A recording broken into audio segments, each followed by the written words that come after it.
Kahalagahan ng halamang gamot na oregano, ito ay kilalang ginagawang alternatibong gamot para sa ating mga anak dahil sa mahusay itong gamot at epektibo sa mayroong ubo, sipon, ganon din sa mayroong lagnat, kung kaya ito ay ginagamit bilang isang tradisyonal na halamang gamot.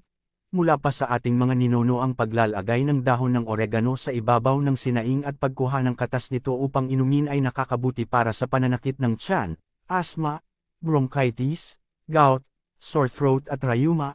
Sa mga batang maliliit, ito ay mabisa din ang katas ng oregano.